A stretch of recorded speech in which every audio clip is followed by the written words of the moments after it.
Man, bro, I heard Dangote is pissed, man. He has every right to be. He I has heard. every right to be. My goodness. I Even mean, throwing out quotes now, making up memes, right? You talking about if Judgment Day is tomorrow and God shows up, it's like, where are the entrepreneurs? And then he raises his hand, he's like, nah, you shouldn't suffer more than once. Here you can go into heaven. so that one's like not recent. It was Yeah. from an event that happened years ago. But people are bringing it back. Oh, that was my You first know, time I was seeing it. So I thought it happened just like about a week ago. no, it happened probably like a year ago or so. But yeah, they've been Interesting. giving it a hard time, and I think there's a lot of division. Like people are now taking sides. I mean, I think the only right side to be on is his. Like there are plenty of things you want to fight with him about. You can say, oh, he's a chronic capitalist. You can say, oh, he wines and dines with the political elite. You can say, oh, he has benefited from some of the political dysfunction. You can say he has anti-competitive business practices or whatever. But on this refinery issue, in isolation, Yeah. like it is if Nigerians were to pick a side, they have, if like West Africa itself were to pick a side, they have to be on Dangote side. It's ridiculous that we haven't had a working refinery in this country in over 2 decades. You That's know, insane. All right. So this is Back at Conversations. We got G and the principal share. Let's get right into it.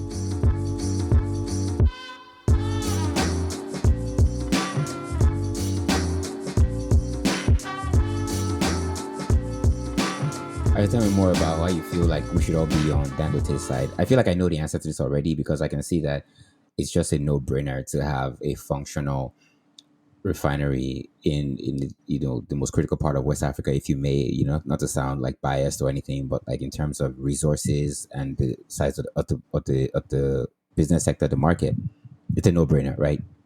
yeah, yeah. Like, I mean, it's one of the biggest problems we've had. Um, we export, we have crude oil, we export it, and then we have to now buy refined petroleum. And if you think about how like the availability and price of refined petroleum affects every other thing. Whenever there's fuel scarcity, goods and services jack up in price. Whenever it shuts down pretty much the whole country. Whenever oil prices go up, everything jack up. It results in inflation. Outcomes of you. I think of all things like uh, kerosene. People still use kerosene lamps and kerosene stoves. You've got petrol for people's cars, people's generators, diesel for generators, and heavy duty trucks. We've got even bitumen for tying our roads that we don't even have complete roads. Urea for fertilizer that we're still importing. So, like, for any, nobody should be against a working refinery. Okay, Dangote has to do it. Dangote has been rich for past how many years now.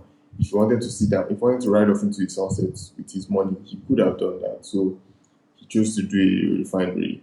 You can say, yeah, he wants to make all the money from it, blah, blah, blah. But who else is doing it? No one else. Even the NNPC. The NNPC has literally had tens of billions of dollars, right, pass through their hands. I'm not talking about debt. I'm not talking about equity. I'm not talking about OPEX. I'm not talking about remittance. Even if you subtract remittances to the federal government, you will still have, they've been the most fiscally opaque government parastatal in Nigeria for quite some time. You will still Of course have, they are with all those yeah, billions. not just tens of billions, billions with capital B, tens of billions Yeah. of dollars, and you couldn't fix.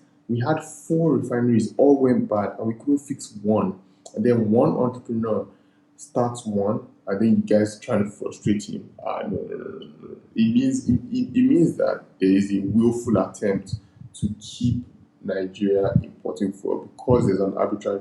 I mean, the most benign but selfish, or let me say the most selfish or benign, whichever one comes first, incentive is that there's an arbitrage opportunity between, exporting crude and importing the refined petrol products, right? And so there's an incentive to just continue that and continue making whatever arbitrage opportunity there is there. But the more nefarious incentive would be you just want to keep Nigeria poor and under-industrialized, keep Nigeria from progressing further, which is crazy. Yeah, Um, that keeps the so population compliant for yeah, and I mean, the government. many people want to think like a refinery, or especially of this size, is not a small project. Like this is not. Many people see, when you see photos of it in like blogs or in the newspaper, you might just see like a close-up shot, and you might think, oh, this is the size of, like 3, 4 high-rise buildings put together. But this is more like the size of like 3, 4 college campuses put together. That's how big, you know, Yeah. the facility is. So he's not going to go into that business, lightly. And he had to like do a lot of, he had to feel a lot of the soil and do a lot. So this is not the kind of thing that you just, oh, let me just do this business, do it for a few months, do it for 18 months, do it for 24 months, and then I'll just exit and cash out, and if the business dies, it dies. It's not a light endeavor. This is not, your latest nightclub or upscale restaurant or It's not a hotel. side. It's not a side hustle. Nah, it's not at all. So, and I mean, it will go a long way to help in all of the things that depend on petroleum products in the country. It will go a long way with the economy. When it does this, it's going to list on the stock exchange. So you individuals can take their hard-earned money, buy the shares, gain capital gains, gain dividends, ride his coattails. It's a net good for the country. Yeah, we are pissed that he might have been in bed with the politicians in the past, but when it's time to fight with him on that one, we separate it and fight Yeah, with him. But on this one, we should all be on his side. that's really interesting. And what I'm constantly thinking about is what's the way forward? Because I know people will say, "Hey, here's a new delegation. Let's talk about this. Let's talk about this committee. Let's bring people together. Let's talk to the government."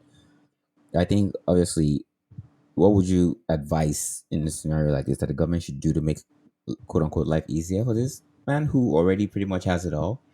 With this project, specifically regarding this project, because there's a lot of government interference right now, and also some of the access to some of the resources that he might need to complete his project.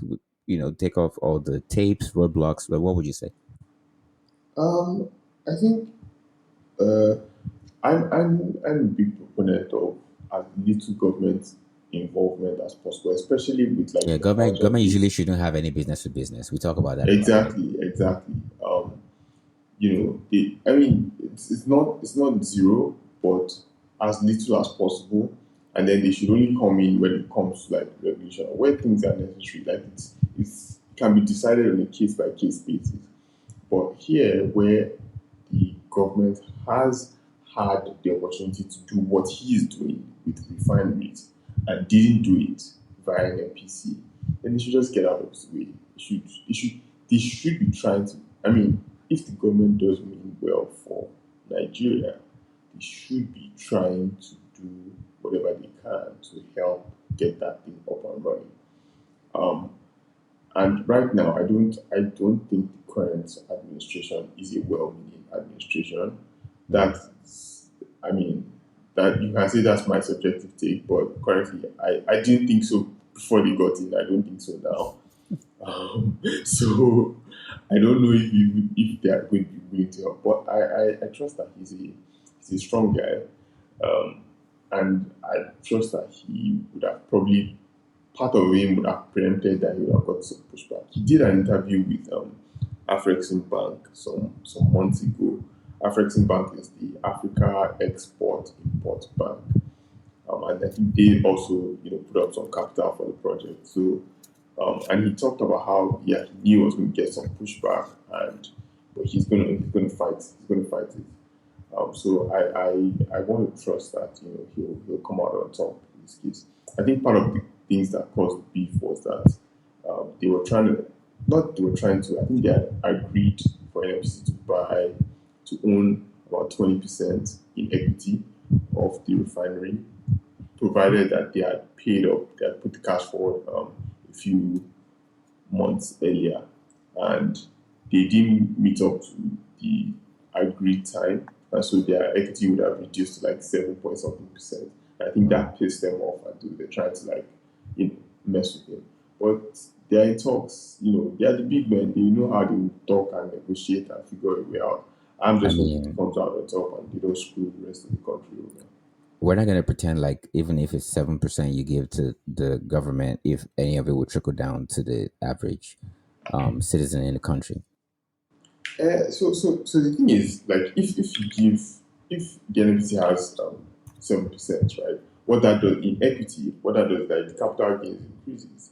They can liquidate part of their stake and make money into the government, or they can earn dividend from that. Um, you know, so government investing in corporate organizations or industries is not a new thing. It's in fact it should be encouraged. It's kind of things that one of the things that we should do more here. But hey, Yeah, so we're gonna steer away from the government Dangote conversation for a little bit, and we still stick to the government theme. We're talking about U.S. and how President Joe Biden decided, you know what, I call it quits, right? However, here's a nice little Kamala for you to, hold on to while I'm out of office. so what's your impression of her? Honestly, Kamala is kind of like mysterious to me. Besides the memes I see on the internet, I will say though that she's been in the eye of public eye, I should say, for a good amount of time now, right? So it's not like she's some kind of mysterious, person. That said, I also think that her strengths lie in her voice, in her experience. You know, think about it this way: if there's one person Donald Trump does not want to debate against, it's her. If Really, you you think so? Oh, absolutely. She's a former prosecutor. She's a no nonsense person. She holds her own, and she's gonna be up on that stage with facts and numbers. She will not be silenced because then people are gonna call sexism, racism, all kinds of isms, right? So she's perfectly poised for a debate. Um, that said, though, it will be kind of silly to assume it's just gonna be a walk in the park for her, especially since she's quote unquote untested in the sense that even though she has experience with all the White House, like 9 to 5, the running and all that stuff, picking her as the outstanding Democratic candidate without her having to compete against other people that might give her a tough time might make it very easy to be complacent. So it would have been interesting if someone else from the party had come to debate her, and at least even if she was the outstanding nominee, she would still have a bit of like brick wall before getting to the final spot, and that would probably give her even more of the adrenaline Credibility. or the credibility, the Mm, ginger, everything to follow through. mm, But yeah, we cannot discount her experience in the office. We cannot discount the fact that she's run for president before, even though she didn't get too far, and then she mhm. ended up settling for vice. And I really feel like one thing people are not seeing is a lot of the campaign money. On the one hand, the Republican side that has been budgeted to target Joe Biden and his quote unquote lack of fitness, Mm, all that money is gonna burn now on the Republican side because they don't have it's no longer the running joke. Like they have to shift their targeting now to Kamala. They have to think about new ad campaigns to target towards her. And on the flip mm. side, in terms of funds, Kamala broke a record, right, for like the quickest funds raised, like in 24 or like 48 hours. Um, Yeah. in terms like it's ridiculous. And there's also like the Joe Biden money he's already raised, which the Republicans are trying so hard to block right now because they don't want her to be Mm. stupidly rich, air quotes with rich when it comes to the campaign season. Campaign funds. Yeah. It's just way too much money. And then there's people people understand the legality of these issues to say, well, if you think about it, it was the Biden Harris ticket that got the money. It wasn't just the Biden ticket. So Mm, even if there's some kind of loophole where the government says no, Kamala can have access to these funds, these mm. proceedings take so long that it's probably going to happen like 4 years after she spent the money, and it will be a slap on the wrist, and she's going to pay like a fine that's like 50K, and then they move on, right? Because if you think about it, legal proceedings when it comes to the election, they take forever. Yep. They take so I think it's one of those things where there's a weird sense of hope for people who want to vote Democrat, who want vote for people who are like pro, like women's rights, women's abortion rights, and some of the things that the Democratic Party kind of stands for. And they were shaky about voting for Biden before, even if they knew that the party would support that. They were like, we don't know, we're gonna sit this one out because we don't know if this guy's is gonna be well when he gets there. There's a sense of optimism now I've been hearing in some areas. So I find it really interesting that Kamala was just like outstandingly chosen, and she's gonna have this new task of trying to prove herself. Yeah, I I just find it amusing how over time American politics has started to look like Nigerian politics. Like remember how Yar'Adua was sick and then he unfortunately passed on, and then Jonathan, who was vice now, entered, and then how Buhari was sick for a long time, and Oshibajo had to be acting president, and then people were speculating that, oh, Buhari has died, he has not died, he has recovered, he has not recovered, he's replaced by a doppelganger, and all those things were amusing then, and then to see all these type of things being talked about now in America, it's like, well, you guys are already a first world country. You guys are already developed. So if you make some of these foolish mistakes, it doesn't cripple you guys for too long. You can recover from it very quickly. We don't have that privilege, at least not yet. But she strikes me as the cool auntie. That auntie at family gatherings that doesn't want to accept her age. that tries to be cool with all the young people. That's the vibe I get. That's the vibe I get from her. My own issue would be, what her foreign policy is like. Because if I'm going to be honest, I've not been impressed by this foreign policy at all. I don't think other foreign countries respected him. You might not like Trump, but I think from my own POV, I think other foreign countries had a bit more respect for Trump than they did for the Biden administration. And now that Kamala is there, and then you have her trying to negotiate stuff with like Xi Jinping or Vladimir Putin, so like these big guys who have huge egos, and they might even be saying, "Wait, you mean your so-called first world country sending this auntie to us to come?" They might have that kind of vibe towards her, and I'm like, man, how's she going to be able to deal? Trump's own thing is, oh, this is what I bring into the table. This is what I bring. What are you bringing? What are you offering us? He's a deal maker type of guy. It doesn't even. Every time I listen to one of those talks, that you say, and this is what I asked them for. This is what they brought. This is what I asked them for. This is what they brought. This is why I didn't agree to this. This is why I didn't agree to that. I'm like, okay, okay, okay. I hope she can give that kind of pushback. I hope she has very good foreign policy, because if she doesn't, look at how many. I mean, under Biden's tenure, Russia, Ukraine, Israel, Palestine, the botched exit from of the U.S. military from Afghanistan. It shows that those guys are like, okay, we can get away with some funny stuff, some funny business. I hope you don't think that whoever enters. Hmm. That's actually really well said, because it's actually really interesting to see how the world reacts to whoever is leading, quote unquote, the free world, because that's how they refer to American leaders, right? The leader of the Hmm. free world.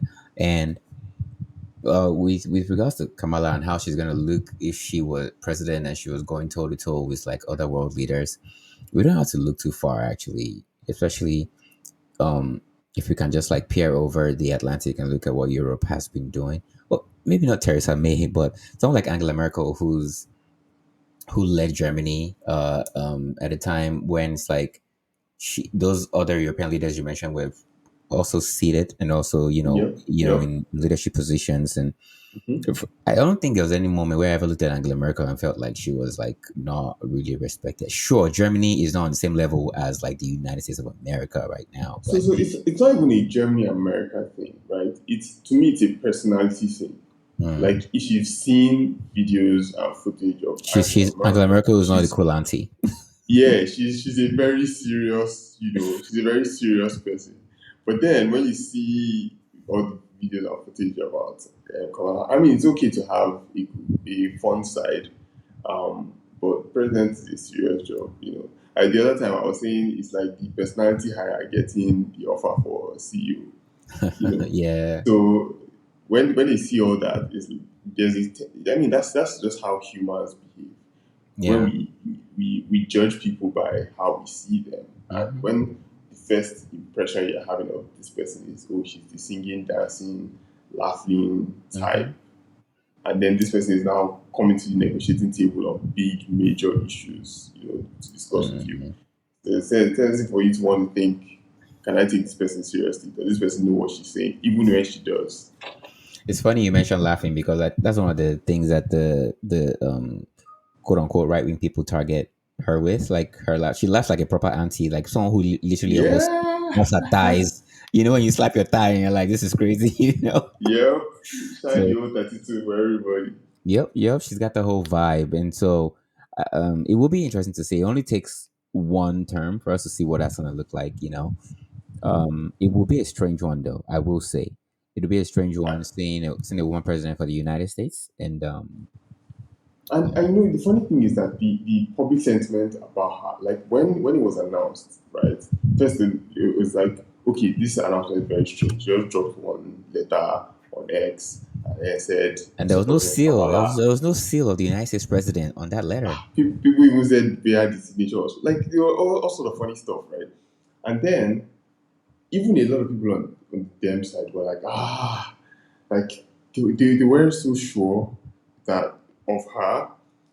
But then it's like the public sentiment. I think maybe that um, campaign fundraising boosted a lot of people's confidence. So like, It did. wait, if It all did. the big money guys are willing to throw, maybe there's hope. And then the public sentiment just changed. That yeah, she can do it. You can go for it. I hope that the whole campaign doesn't go down to gender and race because to me, I think those are very, very cheap and, um, for lack of better Cheap words, shots. silly Yeah. things. Yeah, silly things to campaign based I on. am Some people almost are both certain. both for and against, Yeah, right? I'm almost certain that there will be very minimal talk of at least race throughout the entire campaign. I don't know about the gender side, but I feel like they'll manage it as well. Just because you think about Barack Obama too, like it was easy to see him as a minority becoming president, but he ran on hope. He didn't run on minority. Yes, we can was the Hmm. mantra. Like I was listening to something the other day. It was like, if you've been blessed by God to have two eyes and you can see with them, you can see she's a minority. Nobody needs to tell you that. So let Mm-hmm. the campaign run on whatever platform it wants to run on policies, you know, on whatever they wanna do as an administration. So saying stuff like if you can see that she's a woman, she's a woman. Like you don't need Mm-hmm. more than one brain to understand that she's a minority on two fronts in this race. So that is not something. It will be a miss if they do it. I'm certain they will not. Like it'll be a huge miss. Yeah, on both sides, both for and against, they should just make it a non-issue. I think in US political discourse, they've made things like that too much of an issue. The identity politics thing Yeah. is nonsense to me. It will be a mistake if they go for that angle. If either Yes. side goes for that angle. Speaking of angles, this is going to be a weird segue for me.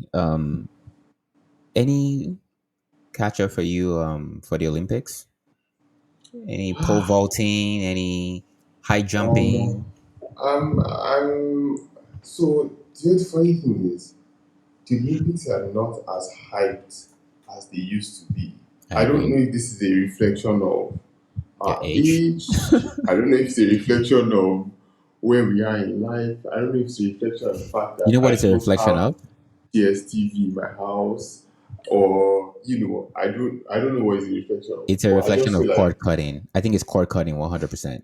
Because if it yeah. was the era of like no streaming, just like cable, everybody and their moms would be watching the Olympics right now. I feel like this is actually the year where they spent the most in marketing too, by the way. Oh, for real? Oh yeah, they went as It doesn't. far as it doesn't seem like It it, but they doesn't went as feel far like as it. even Yeah. hiring like celebrities in Hollywood, to be at some of the stadiums. Like you will see them present, just so you could, like they pitched this, they like marketed as much as they could, but at the end of the day, I think it's NBC that owns most of the rights to the Olympics, Yeah. for the streaming, Broadcast rights. Yeah. and NBC and the Olympics are so notorious with like copyright to the point where I've seen streamers who would maybe legally or legally, depending on how you want to see it. They're on their Twitch stream, they're chilling, they're watching the Euros or whatever. No, they don't have any strikes. But the moment somebody breathes Olympic air on their Mm. screen, they get a DM. Like someone's knocking on your door already. So they clamp down so much on their copyright. That it's insane. So I think that's also hurting it a little bit because it doesn't let the creators that should be talking about it. I mean, they could still talk about it, but they don't have the kind of freedom they would with like other sports. Um, But if you think about it, right, back a couple Olympics ago, mhm. before you had this proliferation of like live streaming and things like that, we still used to get pretty hyped about the Olympics, right? Yeah. Um, I think there's a lot of I think this year I think there's a lot of things crowding out people's attention. Like we just finished, going off about US politics and all that. So there's just like a bunch of stuff that's just crowding out people's attention. Hmm. Um, and then that plus, the whole like economy and things like that, that is just not making people as excited for stuff in general, Yeah. more so the Olympics. Although it's funny because the Euros had a bit of excitement and hype around it, but for some reason the Olympics is not. Um, it doesn't seem to be giving off that vibe. It really isn't. And now, because I'm thinking about it, like if I'm gonna have to watch Olympics live, I have to turn on the cable box or something and look for a network that's streaming. I have to find a schedule. Where streaming has spoiled us to the point where we just like launch and play. Now I have to find, oh, what time is pole vault? Not like I watch pole vault or anything, but what time is discus? What time are they doing the hurdles? Right? What time? So I either And have to so go to the typically people NBC will follow. website or I guess like typically people will follow maybe their own country and then maybe other countries that they like to watch and then Mhm. specific events. Yeah. So like maybe for individual sports, you know that track and field, you are going to watch Hmm. 100 m, 200 m, 400, hurdles, 4x1, 4x4 ahead, 4 by, yeah. 4x1 ahead. So maybe you watch swimming, you watch gymnastics, you might watch high jump, pole vault, and long jump. Mm. Um, this throw, hammer throw, yeah, maybe even weightlifting. Like more events do. There's a lot of events. There's a lot of events. Um, Yeah. yeah, I will see. You know what? I'm gonna try and maybe find whatever network is gonna be, showing some of the games, and just leave it on that. Even if I turn off the TV and turn it back on, it might just show me some Olympics at some point. But when I I to think what catch up, I'll be doing is I'll be looking for highlights. I hope NBC will allow people to post highlights you'll be on shocked that. or maybe they themselves can do like a highlight reel or a cut, But guess you what? know. The moment you click on the video, it says it's no longer available in your region, which is something I Speaking feel. I speaking feel of X. speaking of region, speaking Yeah. of region, you heard the gist about Mercury cutting off Nigerian accounts. Did you hear that I gist? did. Was it? Wait, is Mercury in the EU? I'm not even sure. I think they're in the US, but they are a new bank and they are catering to like businesses and startups. Um, Because I read and about someone who had their business account in the EU and it was closed within like a space of 8 hours and there was nothing they could do about it. Yeah, so they just sent an announcement that they're going to shut off accounts coming from certain countries, right? And then people started saying that, hey, what you guys are doing is not based on, the location of the company or the client, but the nationality of the client. Um, It's and they wild. said, man, that's it's yet another thing, I That's a mean, kind we've of been caught. ism. There's an ism there. I don't know if it's race. I don't know, but there's an ism there somewhere. So their argument was that they get way more compliance issues and things like chargebacks, fraud alerts, and things like that from these regions than the amount of money that's they are keeping for people. So it's like, well, you guys are not worth the trouble.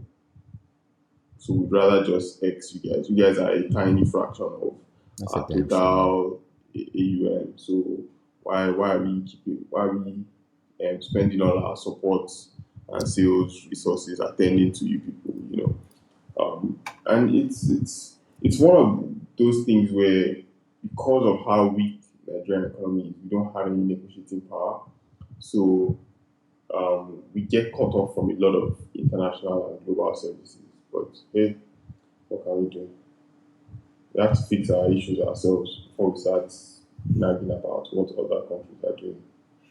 Yep. That's messed up, but that's one more thing out of our control. Um, this is going to be an interesting segue to streaming. Back to streaming, right? I know we just talked about Yeah. NBC and cord cutting, but Apple TV Plus seem to have an interesting reputation in Hollywood. So people watch their shows, and I think they keep ranking high on this list where it's like quantity versus quality ratio. A lot of critics say Apple TV has the highest quality shows and movies, right? In terms of, Yeah. compared to other streaming services. It's not many, Yeah. but it's good stuff. That said, Mm-hmm. they've developed this reputation of like being one of the highest spenders in the industry. And some leadership at Apple don't like that. They would like to limit some of the spending, you know, which I kind of get the upticks a little bit because at the same time, it's not like every DP, producer, actor, writer who comes to Apple is just going to be expecting like to make the millions like they always do, which is a good thing, by the way. It's good for the industry because you're employing more people, you're getting more jobs. But at the same time, like, how do you maintain that quality if you don't just entice people with numbers only, right? You want to have a good reputation. I just hope we've seen that it's money well spent. I just hope it's the quality remains, right? Even if when they actually cut down on some of the spending. Do you have So a I favorite think Apple TV Plus show, the by the way? Do you have one? my favorite Apple TV Plus show is Ted Lasso. Oh, really? Does that mean that you haven't seen their sci-fi shows, or you've seen them and you still choose Ted Lasso? I haven't seen any of these. The funny thing is Apple TV doesn't even have a watch list feature. Interesting. I It never thought doesn't about have that. You can't even yeah, add to your yeah, it list, right? doesn't. Yeah, that's Yeah, so some you can't even TV like make a OS list of glitchy stuff that, stuff. oh, okay, let me. That's messed up. Yeah, because Anyway, I one else that has it. But yeah, nice one to point out. um, so I think one of the things that happened is that because everybody knows Apple has big money, right? Mhm. And Apple is also getting like all the big name actors, And right? directors, yeah. Those guys are, yeah, and directors. Those guys are going to charge, like they're going to negotiate much higher fees than they will probably negotiate from a Netflix, right? Because they know Apple has the money to spend, and because Apple is willing to spend that money.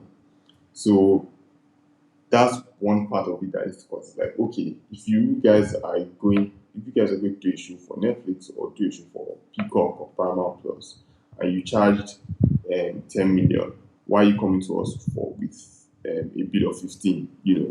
It's not the same acting you do, it's not the same 10 episodes you do. Shake it. Right. So so I think that's part of it.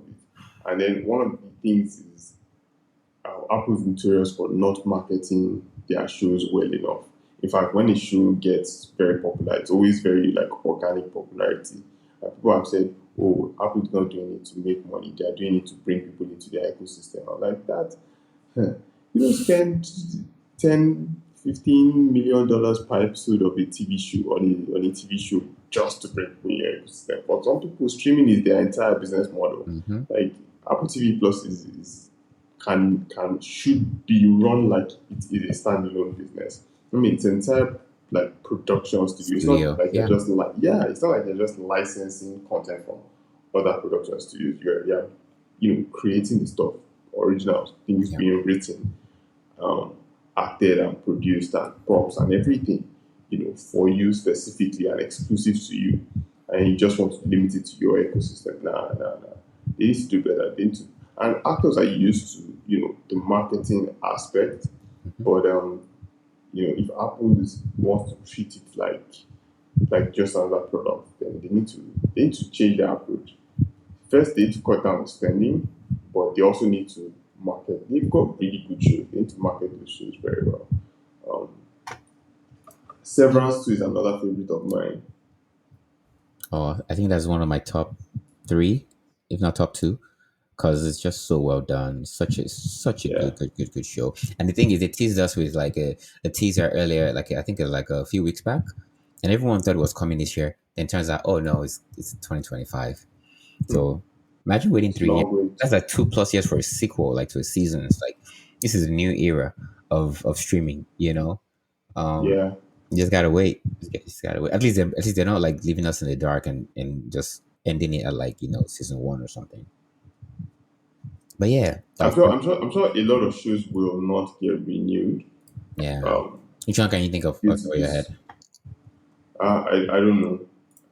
Probably there was one that had what's this guy Keegan in it. Mm-hmm. It was Mm-hmm. supposed to be like a musical comedy. I remember that I one. don't know if yeah, I don't know if that one ended. I tried to watch one episode. It didn't hit for me. Didn't hit. But Yeah.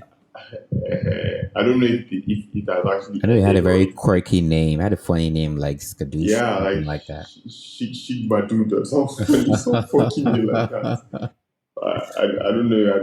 That's the first thing that came to my mind Mhm. when I was thinking of shows that might not get renewed. Yeah. But yeah, speaking of renewed and new, search is getting a new entry. I think everyone already knows that Google is synonymous with search. That said, more and more people have been searching and getting ideas with ChatGPT, which prompted them to now announce Search GPT, which is not to be Hmm. confused with ChatGPT, which is essentially ChatGPT but for search now, right? So currently on a wait list type thing. Not everyone has access just yet. But essentially, there is like OpenAI peering over the fence, looking at Google's like garden with the well mowed lawn and everything, and being like, you know what? Just look out for me, okay? Just look out for me. I'll catch up in a bit. What do you think about that? Because I honestly still 9 out of 10 times search with Google. I have Perplexity on my phone. I have ChatGPT, I think, as well on my phone.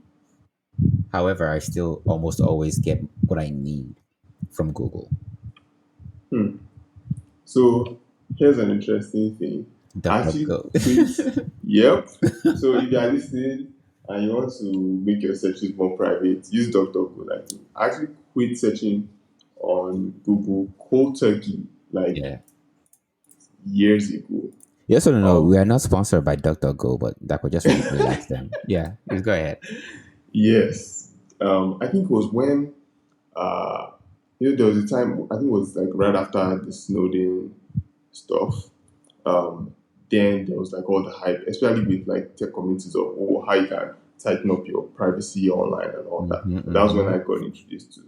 That's when I learned about DuckDuckGo, and I was just like, okay, I tried it, and I was getting what I needed, and I think at the time the image search was really bad, and so I used to have to go back to Google for image search. But over time, the image search has improved.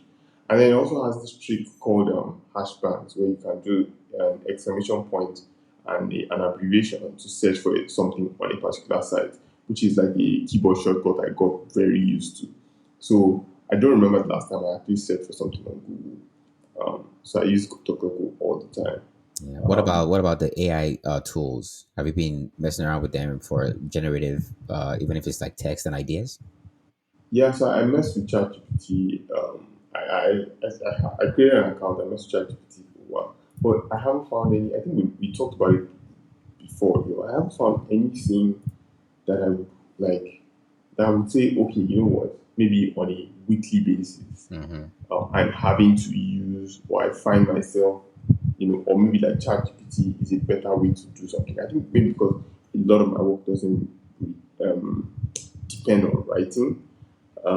So I don't have that much use for it. I do have perplexity on my phone as well because when I try to use ChatGPT on mobile, I wasn't working properly. I can't remember why. But yeah, I even Perplexity works a bit different because it's less conversational and it works more like search. It's like that middle ground between search and conversational chat. Yeah, but with this search GPT thing, um, I mean, Google owns the browser. They'll put the default search engine, so they still have like a huge headway. People are going to have to literally go to ChatGPT, and then they have to find that the result they're getting is better.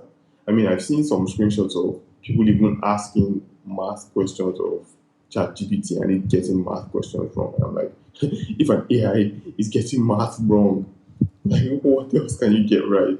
Yeah. So we'll see. We'll see how that turns out Yeah, you're with absolutely spot time. on. You're right about the browser thing, guys. 'Cause most people just browse on Chrome. Like a lot of the development for web tools are done with them in mind as like almost a standard, right? Heck, even Microsoft's Oh, browser is it's Chromium now on based. Chromium. Yeah, Yeah, and I never jumped on the Google Chrome. Well, I tried it, but I'm a Firefox guy. the Firefox AI. And I wanted to also add that even though I do a lot of search with Google, because I have different browsers that I use, I have decided to use one browser specifically logged out for my Google searches. And I never log in, like there's no trail on it, and I clear out my cache pretty often. Um, so yeah, that's just wanted to point that out there that as much as I quote unquote depend on Google, I try to leave as little trail cookie crumbs as possible on the web. I mean, the truth is, like at this point, we're pretty far gone in the whole privacy and all that. But I still think that for the average person, you shouldn't just like. I mean, everybody knows everybody wears underwear, but that doesn't mean you should walk around in your underwear. You understand? So, I still think the average person should do some, bare minimum in place, put some privacy in place for your personal info on the Yeah. internet. As little as you can, it counts for something. Don't be a sitting dog. Don't let it be too easy for somebody to just find your details or Yeah. phone swap you or do some crazy shit with your info. That's well said, and I think that's a good way to end. That was urging us to take our privacy more seriously. I agree, and I try and be, as digitally prudent as I can be myself. And just a note as we wrap up. Last week, Dapo used the word balderdash on the podcast, and just want you to know he's not an AI. He's a real person, and he also uses words like delve in conversation. Just a heads up. This has been Backyard Conversations. Thank you for tagging along with us. And yeah, until next week, y'all have a good one. Bye. I